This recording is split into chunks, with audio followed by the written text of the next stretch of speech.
नमस्कार, मैं हूं संजय शर्मा। आप देख रहे हैं 4 PM न्यूज़ नेटवर्क। कुछ चीज़ें मैं गलत बोल देता हूं, बाद में मुझे लगता है मुझे नहीं बोलना चाहिए।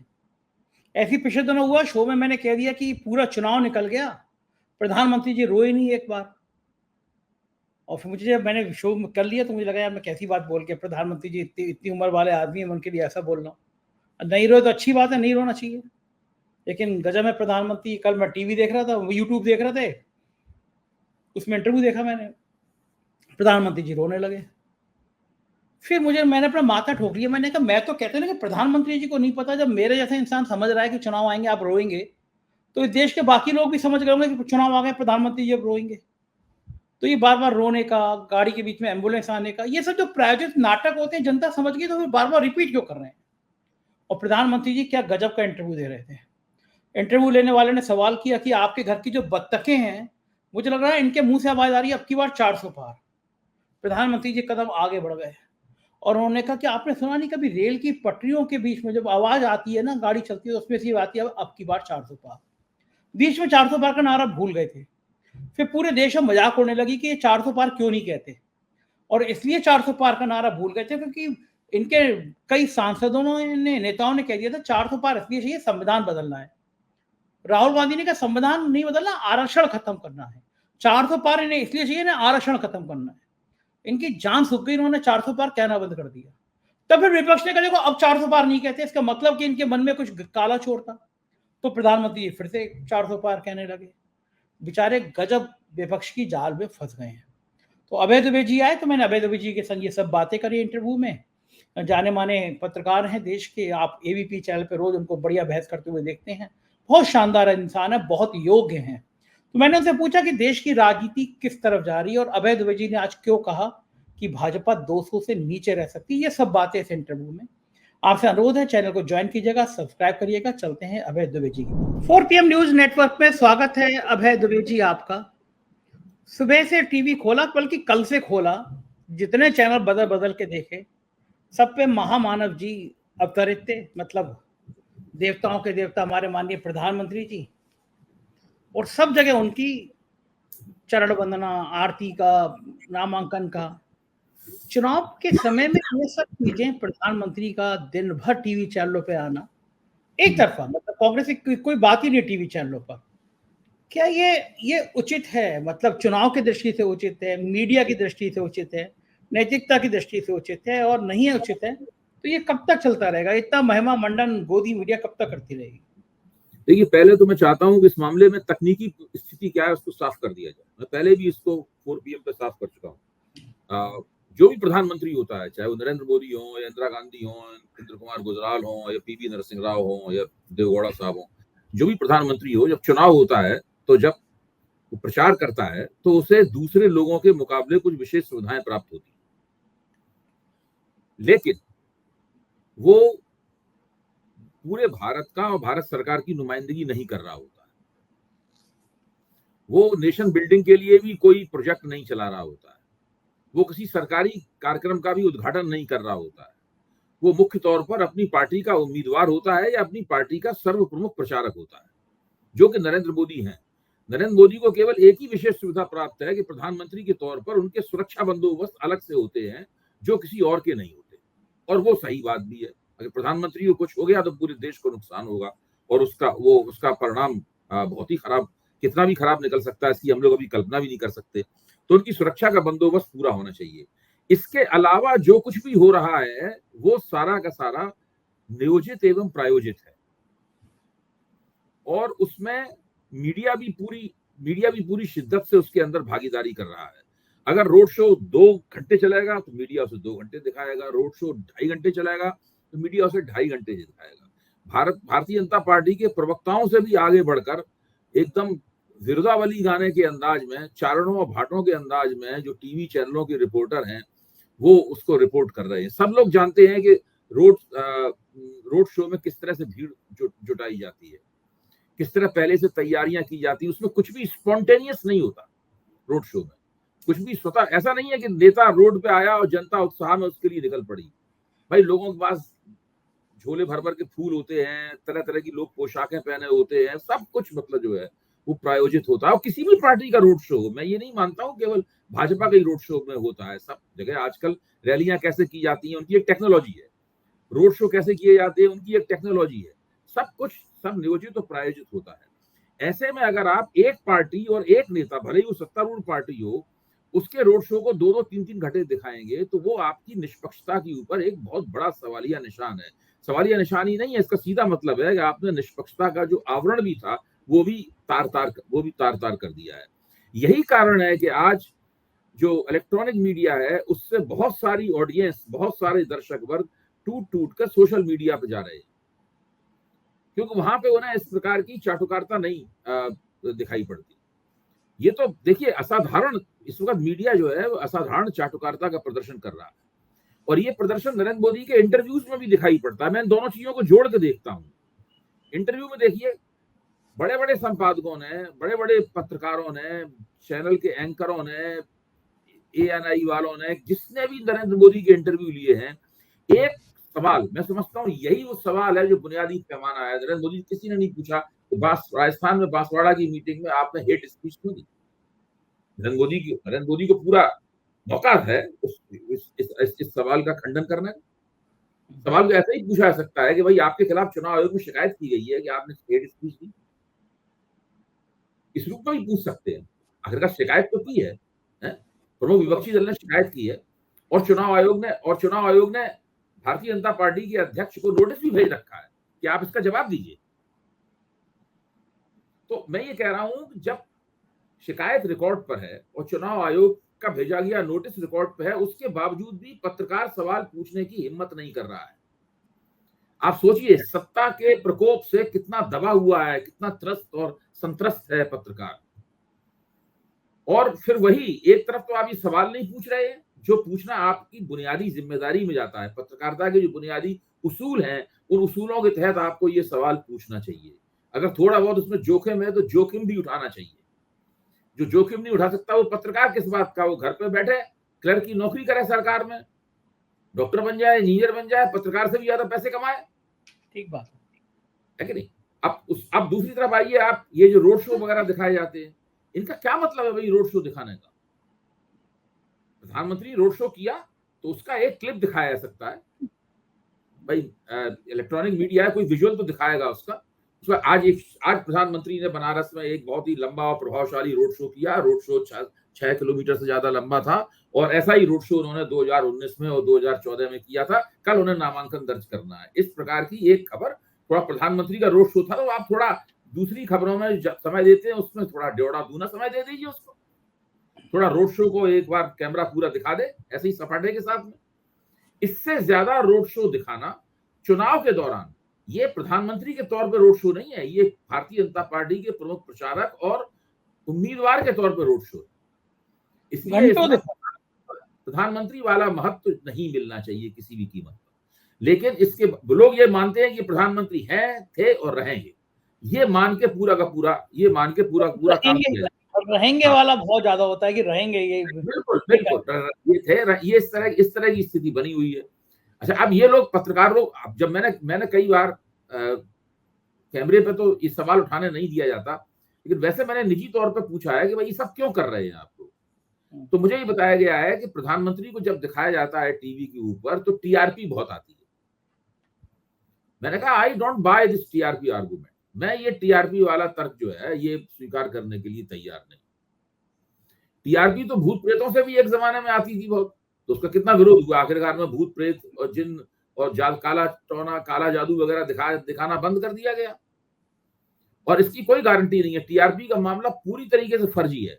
यही कारण है कि आज तक किसी के पास ऐसा कोई प्रामाणिक पैमाना नहीं है जो ये बता सके कि जो टीवी के ऊपर, कमर्शियल टीवी के ऊपर इलेक्ट्रॉनिक मीडियम में जो शो दिखाया जा रहा है, उस शो को दरअसल कितने लोग देख रहे हैं और उसकी लोकप्रियता सही क्या है। जैसे कि जब यूट्यूब पे कोई चीज दिखाई जाती है, उसकी लोकप्रियता क्या है, एक सेकंड की हम लोग मॉनिटरिंग कर सकते हैं। कितने सेकंड में कितने लोग देख रहे हैं, कितने लोगों ने कितने सेकंड देखा, कितने मिनट देखा, किसने आधा शो देखा, किसने पूरा शो देखा, सब हमें पता है। सबका हम ग्राफ देख सकते हैं, कब ऊपर जा रहा है, कब नीचे जा रहा है, कब अचानक बहुत ज्यादा कम हो गया ऑडियंस, अचानक ऑडियंस उछल गया, इस सारा का सारा हमें पता है। सब ऑन रिकॉर्ड है पूरा का पूरा, इसमें किसी किस्म की कोई गड़बड़ी हो ही नहीं सकती है।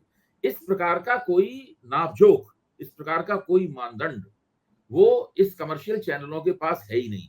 इसलिए ये लोग एक इस तरह का जो अविश्वसनीय किस्म का तर्क देते हैं कि चूंकि प्रधानमंत्री की टीआरपी बहुत आती है, इसलिए दरअसल टीआरपी नहीं, पूरा मामला सत्ता का है, पूरा मामला सत्ता का है, इसलिए सब दिखाया जा रहा है। लेकिन मैं इस साथ में एक बात ये भी कहूंगा कि कुछ पिछले कुछ दिनों से बहुत सारे टीवी चैनल, कई टीवी चैनल मैं गिना सकता हूं यहां बैठ कर, काफी कुछ भारतीय जनता पार्टी ने जो तमाम सारी लफाजी की है और बहुत सारे तिकड़मे और हथकंडे अपनाए हैं, इनका बहुत से टीवी चैनलों ने भंडाफोड़ भी किया है। एनडीटीवी, इसके मालिक अदानी है, गौतम अदानी है। एनडीटीवी ने संदेश खाली मामले का भंडाफोड़ करने में प्रमुख भूमिका का निर्वाह किया। ममता बनर्जी ने जो वीडियो वगैरह जारी किए थे, उन वीडियो पर जितना ज्यादा एनडीटीवी ने दिखाया है उतना और किसी ने नहीं दिखाया है। जैसे टीवी 9 ने राजस्थान में किस तरह भाजपा की वाट लगी हुई है और राजस्थान में भाजपा पिछला चुनाव प्रदर्शन नहीं दोहरा सकती, इसके बारे में टीवी 9 ने जितना दिखाया है उतना और दूसरे कमर्शियल चैनल्स ने नहीं दिखाया है। जैसे कि जी टीवी ने प्रधानमंत्री और अमित शाह के आपने आदेश दिया था कि भाई इनके भाषणों को पूरा का पूरा न काटा जाए। तो ये कुछ ना कुछ तो यहीं कहीं पावर शिफ्ट हुआ। एल्विन टॉफलर की ये किताब नहीं है पावर शिफ्ट, तो वैसा ही पावर शिफ्ट जो है ना वो यहाँ पे होते हुए दिखाई पड़ता है। आपने कहा कि टीवी चैनलों का मानना है कि टीआरपी बहुत आती है प्रधानमंत्री के से, यानी प्रधानमंत्री को देखते बहुत हैं। एक साइट है, मैं दर्शकों को भी पहले भी बता चुका हूं, उसका नाम है social blade, SOCIALBLADE, social blade. प्रधानमंत्री जी ने भी अपना यूट्यूब चैनल बनाया, जैसे मैंने बनाया या किसी और ने बनाया, ऐसी प्रधानमंत्री जी का भी है। और मेरी कोई तुलना नहीं है प्रधानमंत्री जी से, कहाँ राजा वो जो कहा गंगू तेली से भी नीचे वाला गंगू तेली, मेरी तो कोई औकात तिनके बराबर भी नहीं है, चीटी के बराबर भी नहीं है। तो दर्शक सोशल ब्लेड में जाके देखिए प्रधानमंत्री मोदी जी का यूट्यूब और 4 PM का यूट्यूब। अबे जी 5 गुना ज्यादा व्यूअरशिप हमारी है प्रधानमंत्री मोदी जी से। का मतलब कि जो मन की बात आता था और मन की बात में भी कहने लगा कि भैया फोटो भेजो देखते हुए, क्योंकि मन की बात भी लोगों ने देखना बंद कर दी थी, सुनना बंद कर दी थी। तो टीआरपी के मामले में इनको समझ नहीं आ रहा चैनल वालों को, प्रधानमंत्री का इतना चेहरा दिखाया गया है, इतना चेहरा दिखाया गया है, वैक्सीन पे फोटो, पेट्रोल पंप पे फोटो, राशन के थैले पे फोटो, खाद के कट्टे पे फोटो, लोग प्रधानमंत्री का चेहरा देख देख के ऊब गए हैं। ये इनको समझ नहीं आ रहा, भक्त भी नहीं देख रहे हैं अब तो।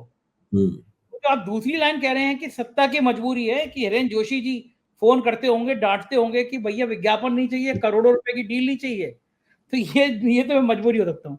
दूसरी बात मैं बड़े विनम्रता से कह रहा हूँ, कोई बुरा ना माने कोई भक्त इस बात का, मैंने अभी 5-6 दिन पहले कहा, और मैं मतलब फिर मैं माफी के संग कह रहा हूँ ये बात, लेकिन मैंने कहा मैंने कहा अपने एक शो में कि मैं बड़ा हैरान हूँ, पूरा चुनाव निकला जा रहा है, प्रधानमंत्री जी रोए नहीं है एक बार भी। मेरे को समझ में नहीं आ रहा प्रधानमंत्री जी रोए क्यों नहीं। आज रो दिए। प्रधानमंत्री जी ने मन का मेरे भाव रख लिए, मेरी इज्जत रख ली, कल प्रधानमंत्री जी एक इंटरव्यू में रोने लगे।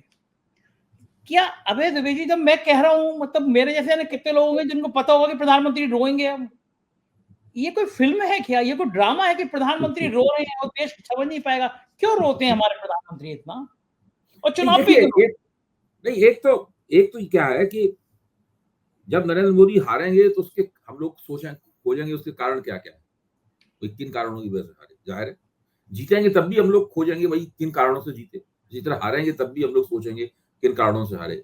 तो जब उन कारणों में एक बहुत बड़ा कारण होगा उन लोगों का जो कि प्रधानमंत्री को भगवान का, ईश्वर का अवतार कहते हैं, विष्णु का अवतार कहते हैं, और हमेशा कहते रहते हैं कि उनके पक्ष में एक साइलेंट वेव चल रही है। हमेशा कहते हैं कि अगर कोई जनता किसी की बात मानती है तो केवल नरेंद्र मोदी की मानती है, अगर किसी की साख है तो नरेंद्र मोदी की साख है।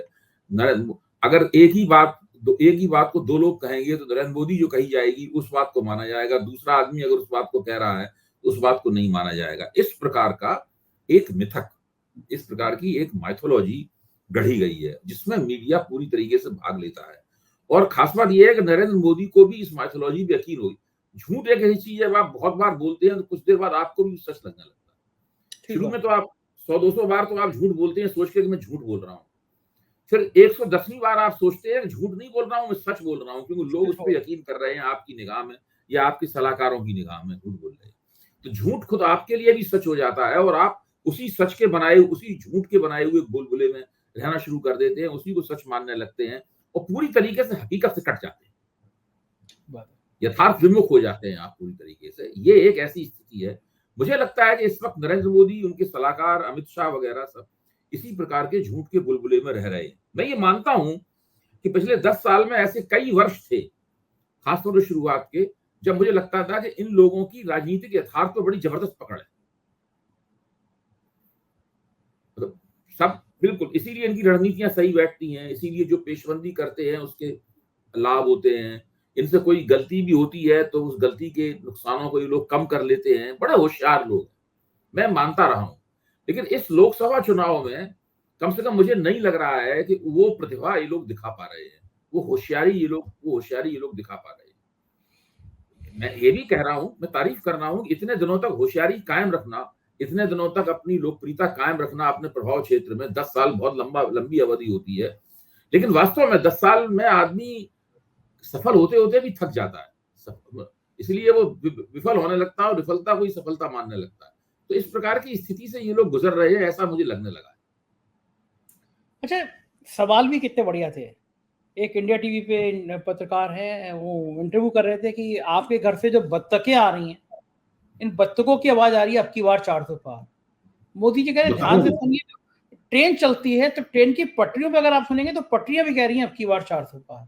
ये देश का प्रधानमंत्री बोल रहा है कि बत्तखें कह रही हैं अब की बार 400 पार, ट्रेन जो चल रही है उस ट्रेन से भी आ रही है अब की बार 400 पार। और ये 400 पार का नारा कई दिनों बाद इसलिए कहा क्योंकि सब चर्चा करने लगे थे कि 400 पार का नारा इसलिए नहीं बोल रहे हैं क्योंकि संविधान बदलने की बात, आरक्षण खत्म करने की वाली बात ये लोगों तक पहुंच गई। तो इनको लगा होगा कि अब अगर हम नहीं बोले तो ये सच मान लिया जाएगा कि हाँ इसीलिए नहीं बोल रहे हैं। तो फिर बत्तखें भी बोलने लगी, ट्रेन भी बोलने लगी कि अब की बार 400 पार। ये नाटक क्या होता है वैजी पढ़े लिखे? देखिए, महंगाई और बेरोजगारी के मुद्दे तो बड़े स्वाभाविक से मुद्दे हैं। वो ऐसे मुद्दे हैं जो कि देश की अर्थव्यवस्था का जो पतन हुआ है, जो बिखराव हुआ है, वो उसका परिणाम है। पिछले 10 साल में मोदी जी ने जिस तरीके से अमेरिका और IMF और विश्व बैंक और विश्व व्यापार संगठन के कहने पर अर्थव्यवस्था चलाई है, उससे अर्थव्यवस्था की क्षमताएं समाप्त हो गई रोजगार देने की। मोदी जी चाहे तब भी रोजगार नहीं दे सकते, मतलब हालात ही उन्होंने ऐसे कर दिए हैं और इस हालात के वो जिम्मेदार हैं। 10 साल बहुत बड़ी, आप कांग्रेस के दरवाजे भी ठीकरा नहीं खोल सकते। इसी तरह आपके पास, आपने जिस तरह की नीतियां अपनाई हैं, उस नीतियों के कारण महंगाई पर नियंत्रण करने की क्षमता सरकार की समाप्त हो गई। अच्छा, ये लगातार आप बढ़ता जा रहा है, तो ये तो स्वाभाविक मुद्दा है जिसका सामना सरकार को करना पड़ता है। लेकिन तीसरा मुद्दा, इसको कहते हैं कि संविधान बदल लेंगे अगर इनको बड़ा बहुमत प्राप्त हो गया। अगर भाजपा को 370 और NDA को 400 सीटें मिल गई तो ये संविधान बदल लेंगे। मैं ये कहूंगा कि इस मुद्दे को वोटरों की समझ और दिमाग तक ले जाने में दो बातों ने भूमिका निभाई है। एक तो भाजपा और संघ के उन मूर्ख लोगों ने जिन्होंने शुरू में ये सब बातें कही, उनमें अनंत हेगड़े हैं और इसी तरह के और भी लोग हैं जिन्होंने ये सब बातें कही कि आपकी बार जैसी प्रधानमंत्री को 400 सीटें मिली हम संविधान बदल देंगे। वहां से विपक्ष ने इसको पकड़ा, ये भाजपा ने मुद्दा उन्हें थमाया है। उसके बाद में राहुल गांधी और विपक्ष इस मुद्दे को ले उड़ा।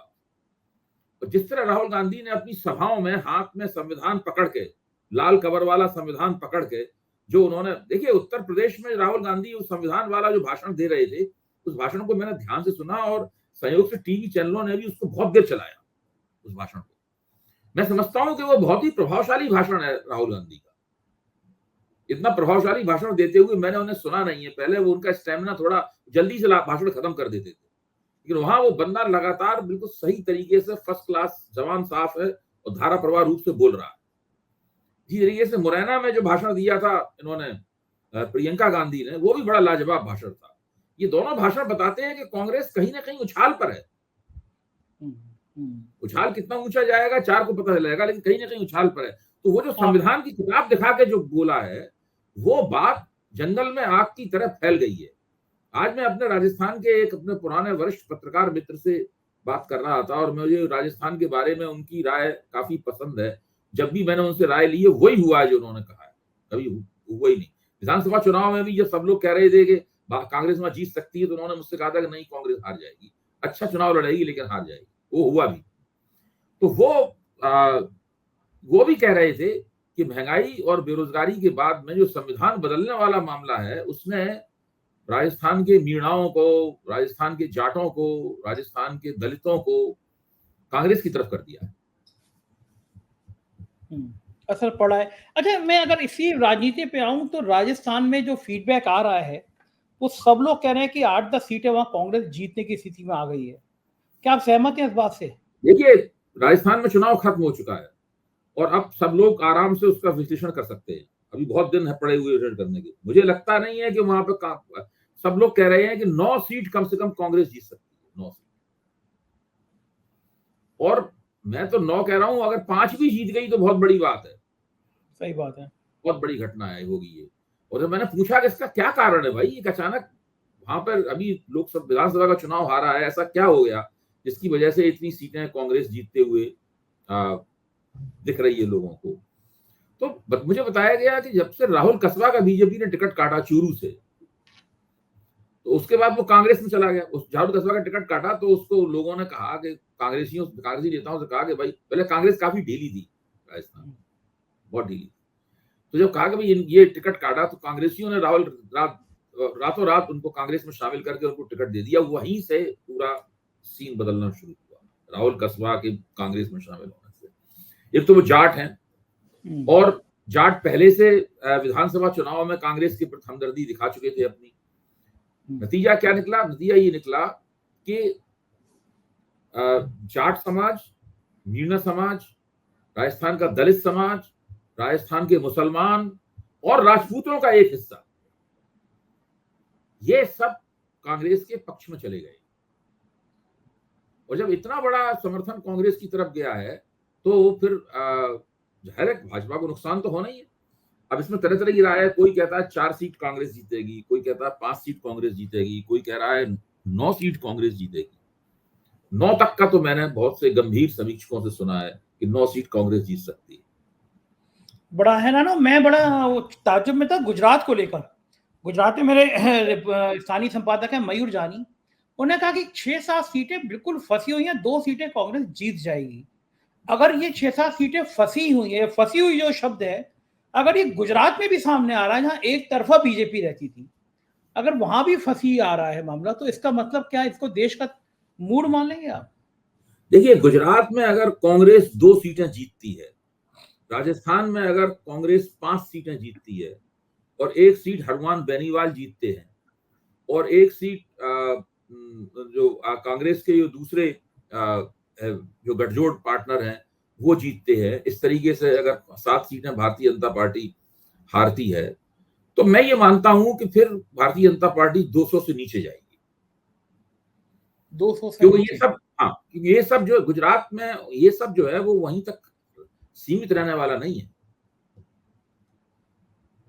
अच्छा, अगर 200 से नीचे कल्पना करें कि बीजेपी जाती है, तो क्या प्रधानमंत्री जी नरेंद्र मोदी नेता प्रतिपक्ष रहना रिटायर्ड पसंद? हट, जैसे क्रिकेट में होता है ना, बाउंसर लगी, रिटायर्ड हट, पेवेलियन में बैठ के इलाज करा रहे। क्या करेंगे? होंगे नेता क्रिकेट में कहते प्रतिपक्ष? हैं रिटायर्ड हट, बाउंसर लगी तो गए गया आदमी पेवेलियन में बैठ के इलाज कराएगा। तो पेवेलियन मतलब राजनीति आप खत्म, राजनीति खत्म। बिल्कुल राजनीति खत्म। उसके बाद जब जाएंगे भाजपा कार्यालय में कार्यकर्ताओं को संबोधित करने, तो वहीं उनसे सवाल जवाब होगी। तो देखिए, जब तक आपके पास सत्ता है तब तक उगते सूरज को सब लोग प्रणाम करते हैं, उगते और उगे हुए सूरज को प्रणाम करते हैं। उसके बाद खेल खत्म, कौन पूछता है। अभय जी सोचिए, मेरी जिंदगी में भी कुछ तनाव होंगे, आपकी जिंदगी में भी तनाव होंगे, लेकिन जो मोदी की जिंदगी में इस समय तनाव होंगे वो हम लोगों के तनाव से हजार नहीं लाख गुना बड़े होंगे। उनकी मन स्थिति क्या हो रही होगी कि उनको लग रहा होगा कि सत्ता फिसल सकती है मेरे हाथ से। ये डर, ये खौफ क्या उनको सोने दे रहा होगा? हाँ नहीं, ये तो खैर सभी नेताओं के साथ होता है और मोदी जी के साथ ही कोई नहीं, नेता, दूसरे लेकिन नेता कोई भी। नेता इतना ज्यादा लाइन नहीं खींचता ना। इन्होंने तो इतनी लंबी लाइन खींच दी ना, सबको जेल भेजो, सबको ये करो, सबको वो करो, कि कोई भी हर हाँ, नेता। इस बार इन्होंने जो किया है वो भी उनके खिलाफ जा रहा है बहुत ज्यादा। देखिए, नरेंद्र मोदी को ये समझना चाहिए था कि उनको जो बहुमत प्राप्त हुआ है उस बहुमत का किरदार क्या है। वो बहुमत जो है भौगोलिक रूप से एक सीमित बहुमत है, ज्योग्राफिकली बहुत लिमिटेड मेजोरिटी है, और उस ज्योग्राफी में, उस भौगोलिक दायरे में वो मेजोरिटी कभी भी आपकी घट सकती है। अब मैं ऐसा बताइए कि मान लो राजस्थान में जितनी सीटें हैं, कितनी राजस्थान में कितनी सीटें हैं? राजस्थान में 25 है सीटें, जो भी हाँ, मैं नंबर संख्या में गड़बड़ कर देता हूं। हाँ, अगर मान लीजिए भारतीय जनता पार्टी उसमें से 20 सीटें जीतती है, तो कोई भी कहेगा बहुत शानदार चुनाव लड़ा भाई, 2 बार से पूरी पूरी सीटें जीत रहे थे, इस बार भी 20 सीटें जीत ली। कौन कहेगा कितना कि कोई खराब नतीजा है? 100 में 95 नंबर प्राप्त करना, 100 में 90 नंबर प्राप्त करना कोई खराब नतीजा है? लेकिन ये लोग उनके पूरा बहुमत का किरदार ही ऐसा था कि 1% नंबर की कटौती नहीं झेल सकते ये। सही बात है। अगर उनका बहुमत सारे देश में बिखरा हुआ होता, जैसे कांग्रेस का होता था एक जमाने में, तब फिर बात अलग होती। अब बहुत लोगों को ध्यान नहीं है, लद्दाख में ये सीट 100% हार रहे हैं, हमसे लिख के ले लीजिए बॉन्ड पे आप। पंजाब में 2 सीटें इन्होंने जीती थी, 100% हार रहे हैं। गांव गांव में इतना गुस्सा है, बीजेपी वाले घुसते हैं तो लोग भगा देते हैं। मतलब पंजाब में किसान आंदोलन की वजह से बहुत गुस्सा है। आपकी 3 सीटें ही कम हो गई हैं, अब 3 सीटें आप कहां से प्राप्त करेंगे वापस? चंडीगढ़ की सीट हार सकते हैं, 4 सीटें कम हो गई। अब आप कहां से ये 4 सीटों की भरपाई कहां से होगी?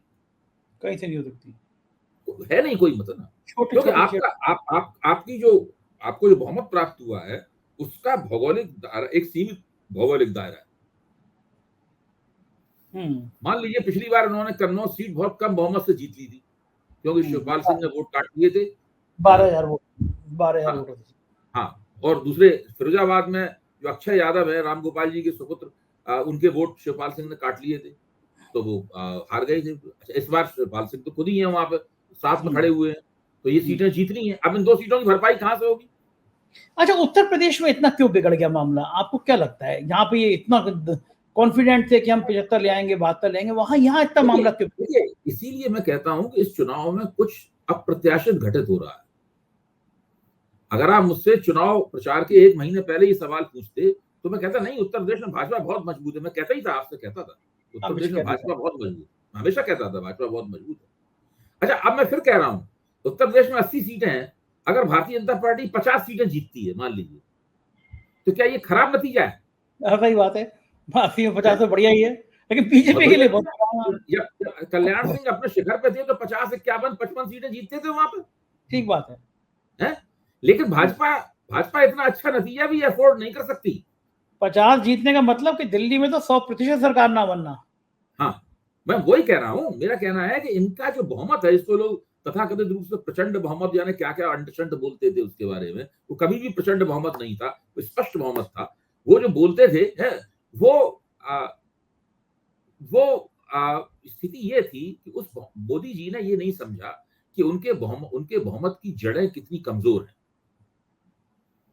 इसलिए वो उन्होंने इतने कमजोर बहुमत से उन्होंने 100 नहीं 200 सत्ता का 200% उपभोग करना शुरू किया। तानाशाही वाला भाव आ गया। हाँ, बिल्कुल, सत्ता का 200% उपभोग करना शुरू किया, और नतीजा क्या निकला आप देख लीजिए। न मोदी जी को उम्मीद थी, न मोदी जी के हमारे ऐसे आलोचकों को उम्मीद थी कि ऐसा होगा। हाँ, हड़बड़ाए मोदी, मोदी कर रखे थे हर चीज के लिए, ये इंतजाम नहीं किया था इससे निपटने के लिए। मोदी जी इतना हड़बड़ा गए कि वो अंबानी अडानी का नाम लेने लगे। इससे बड़ी हड़बड़ाहट क्या हो सकती है? इससे बड़ी ये तो उसमें तो मुझे भी ताज्जुब हुआ था। देखिए, अगले दिन उन्होंने बंद कर दिया लेना, अब कोई बीजेपी वाला भूल से भी उनका नाम नहीं लेता है। अरे काम कर गए अभय जी, मेरा ही अच्छा खासा नुकसान हो गया। इन्होंने अंबानी अडानी का नाम लिया, अगले दिन पूरा शेयर मार्केट नीचे आ गया। 2 दिन में हजारों करोड़ बिकवाली हो गई, और शेयर मार्केट लगातार गिर रहा है। विदेशी निवेशकों ने पैसे निकालने यहाँ से पैसा जो है चीन शिफ्ट हो रहा है। हाँ, पैसा यहाँ से निकलना शुरू हो गया कि चीन जा रहा है पैसा, चीन जा रहा है कि अपने ही आदमियों पे ये कटवा दे रहे हैं। मतलब देखिए, ये सब अब ज्यादा कुछ कहना ठीक नहीं है, इसलिए ठीक नहीं है क्योंकि बड़ी बात नहीं बोलना चाहिए। हम लोग मोदी जी की तरह नहीं है कि हम बड़ी बड़ी बातें बोलें, लफाजी करें, ये बात नहीं बोलना चाहिए। लेकिन देश की राजनीति जो है वो परिवर्तन की तरफ जा रही है, ये तो मैं जरूर बोलूंगा। बिल्कुल ठीक कह रहे हैं, ये लगने भी लगा है कि देश की राजनीति परिवर्तन की तरफ जा रही है। बहुत बहुत शुक्रिया अभय जी, आपसे बात करके एक नई ऊर्जा मिलती है और नए विचार मिलते हैं। धन्यवाद, आभार।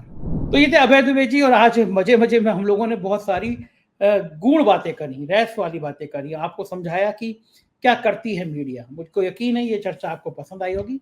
अपनी राय से अवगत कराइएगा, चैनल को ज्वाइन और सब्सक्राइब करिएगा। शुक्रिया, थैंक यू।